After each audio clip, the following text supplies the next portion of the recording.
wabarakatuh. Nama saya Ira Hanitatur Rahmah, NIM 1803211000138. Pada video kali ini saya akan menjelaskan tentang mini riset saya yang berjudul Analisis faktor yang mempengaruhi konsumen dalam pembelian produk camilan pedas dengan menggunakan analisis faktor. Yang pertama, pengertian dari analisis faktor. Analisis faktor sendiri merupakan suatu analisis yang di dalamnya adalah memuat reduksi data untuk dapat menemukan variabel baru, yaitu variabel faktor yang jumlahnya lebih sedikit dari jumlah aslinya, di mana antar faktor tidak saling berkorelasi. Pada mini riset saya menggunakan 5 faktor. Yang pertama ada faktor kualitas, yang kedua ada faktor harga, yang ketiga ada faktor kemasan, yang keempat ada faktor promosi, dan yang kelima ada faktor pelayanan. Metode yang digunakan dalam penelitian ini adalah menggunakan analisis faktor. Untuk metode pengumpulan data yaitu menggunakan penyebaran link Google Form, yaitu kuesioner penelitian dengan jumlah responden yaitu 30 orang. Data yang digunakan dalam penelitian ini adalah data primer yang didapatkan dari hasil penyebaran kuesioner. Kemudian hasil dari data yang telah dikumpulkan tadi diolah menggunakan aplikasi SPSS untuk menganalisis uji normalitas dan analisis faktor dari data tersebut.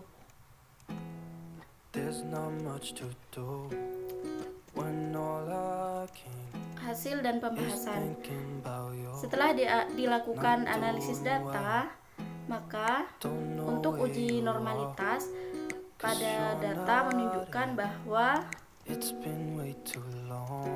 pada data tersebut nilai signifikansinya dari faktor kualitas adalah sebesar 0,0 lebih kecil dari 0,5. Untuk faktor harga adalah sebesar 0,0 dan lebih kecil dari 0,05. Dan faktor kemasan sebesar 0,0 lebih kecil dari 0,05. Kemudian untuk faktor promosi sebesar 0,0 lebih kecil dari 0,05. Dan untuk faktor pelayanan sebesar 0,0 lebih kecil dari 0,05. Artinya dari keseluruhan variabel jumlahnya nilainya lebih kecil dari 0,05. Artinya data tidak berdistribusi normal. Akan tetapi berdistribusi normal tidak menjadi syarat yang mutlak dari analisis faktor, sehingga analisis faktor tetap bisa dilanjutkan. Untuk selanjutnya adalah analisis faktor. Yang pertama adalah uji KMO dan Bartlett test. Berdasarkan hasil analisis, diketahui bahwa nilai KMO MSE sebesar 0,632 yaitu lebih besar daripada 0,50, dan nilai Bartlett test of sphericity yaitu sebesar 0,01 lebih kecil daripada 0,05. Maka dapat disimpulkan bahwa analisis faktor dalam penelitian ini dapat dilanjutkan karena sudah memenuhi persyaratan.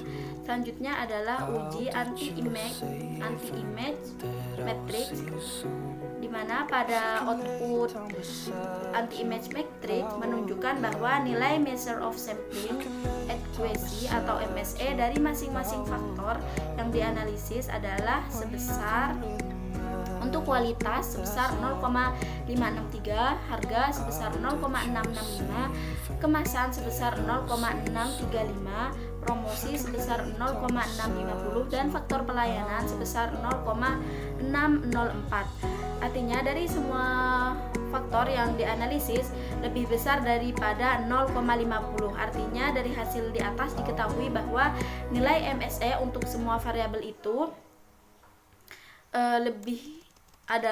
lebih besar dari 0,50, sehingga semua variabel dinyatakan layak untuk dilakukan analisis faktor. Selanjutnya adalah uji komunalitas. Pada uji tersebut, tabel output menunjukkan bahwa nilai extraction faktor kualitas adalah sebesar 0,673, untuk faktor harga sebesar 0,662, sedangkan untuk faktor kemasan sebesar 0,686, untuk faktor promosi sebesar 0,642, dan untuk faktor pelayanan sebesar 0,720. Jadi nilai tersebut menunjukkan bahwa keseluruhan dari faktor lebih besar daripada 0,50. Artinya dapat disimpulkan bahwa semua variabel dapat dipakai untuk menjelaskan faktor. Selanjutnya adalah uji total variance explain, di mana pada tabel hasil analisis uji variance explain menunjukkan bahwa initial and agent values, ada dua faktor yang terbentuk dari 5 variabel yang dianalisis, di mana syarat untuk menjadi sebuah faktor dari nilai agent value yaitu harus lebih besar dari 1.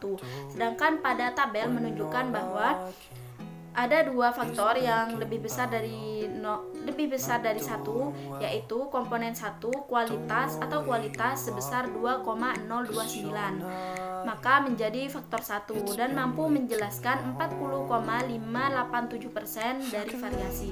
Sedangkan untuk komponen 2 yaitu harga adalah sebesar 1,354, lebih besar daripada 1, maka menjadi faktor 2 yang mampu menjelaskan variasi sebesar 27,08%.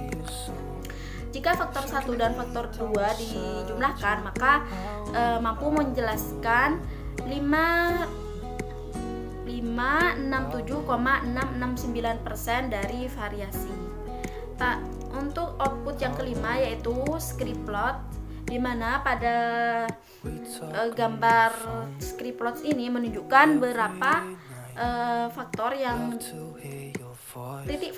titik komponen yang memiliki nilai agent value lebih dari 1. Pada gambar tersebut menunjukkan ada 2 titik komponen yang menunjukkan nilai lebih daripada 1, yaitu pada faktor 1 dan pada faktor 2. Maka dapat diartikan ada 2 faktor yang terbentuk, yaitu faktor kualitas dan faktor harga. Selanjutnya adalah komponen matriks.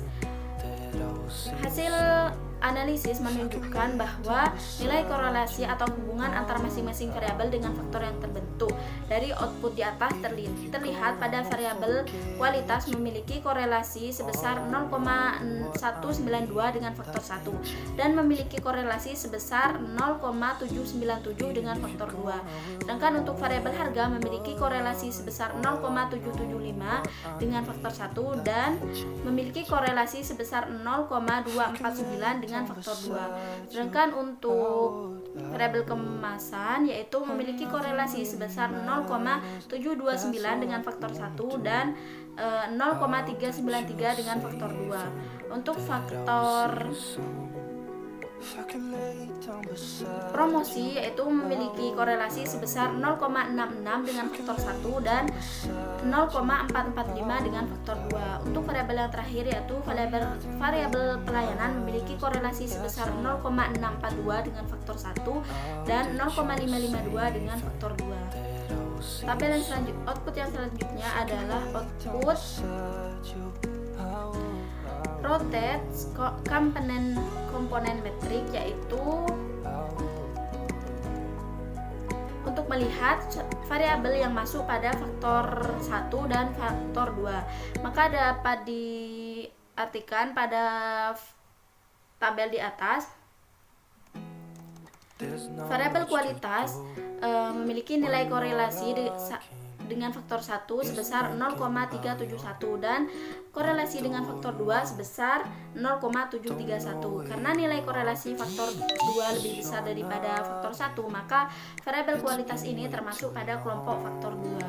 Selanjutnya untuk variabel harga memiliki nilai korelasi dengan faktor 1 sebesar 0,429 dan korelasi dengan faktor 2 sebesar 0,692. Karena nilai korelasi faktor 2 lebih besar dari faktor 1, maka variabel harga ini masuk pada kelompok faktor 2. Untuk yang ketiga adalah variabel kemasan. Nilai korelasi variabel ini dengan faktor 1 adalah sebesar 0,810 dan faktor 2 sebesar 0,174. Karena nilai korelasi faktor 1 lebih besar daripada faktor 2, maka variabel kemasan masuk pada kelompok faktor 1. Selanjutnya adalah variabel promosi. Nilai korelasi variabel ini dengan faktor 1 yaitu sebesar 0,218 dan dengan faktor 2 sebesar 0,771. Karena nilai korelasi faktor 2 lebih besar daripada faktor 1, maka variabel promosi ini masuk pada kelompok faktor 2. Selanjutnya adalah variabel pelayanan. Nilai korelasi variabel ini dengan faktor 1 adalah sebesar 0,849 dan dengan faktor 2 adalah sebesar 0,001. Karena nilai korelasi faktor 1 lebih besar daripada korelasi dengan faktor 2, maka variabel ini masuk pada kelompok faktor 1. Jadi dapat disimpulkan bahwa yang termasuk pada kelompok faktor 1 yaitu variabel kemasan dan variabel pelayanan. Sedangkan untuk variabel yang masuk pada kelompok 2 yaitu variabel kualitas, variabel harga, dan variabel promosi. Selanjutnya untuk output yang terakhir adalah output komponen transformation matrix, yaitu pada output di atas menunjukkan bahwa komponen transformation matrix komponen 1 nilai korelasinya adalah sebesar 0,761 lebih besar daripada 0,5 dan komponen 2 nilai korelasinya adalah sebesar 0,761 lebih besar daripada 0,5. Maka dapat diartikan bahwa nilai kedua faktor yang terbentuk ini dapat disimpulkan layak untuk merangkum kelima variabel yang dianalisis pada mini riset ini. Jadi kesimpulannya adalah faktor yang dipertimbangkan oleh konsumen dalam melakukan pembelian adalah faktor kualitas, harga, kemasan, promosi, dan juga pelayanan. Berdasarkan hasil analisis pada mini riset ini menunjukkan bahwa faktor yang paling utama dalam mempengaruhi perilaku konsumen dalam pembelian camilan pedas yaitu terbentuk dua faktor, yaitu faktor 1 dan faktor 2. Untuk faktor 1 yang meliputi kualitas, harga, dan promosi, untuk kelompok 2 meliputi kemasan dan pelayanan. Mungkin hanya itu yang dapat saya sampaikan, kurang dan lebihnya mohon maaf. Wassalamualaikum warahmatullahi wabarakatuh.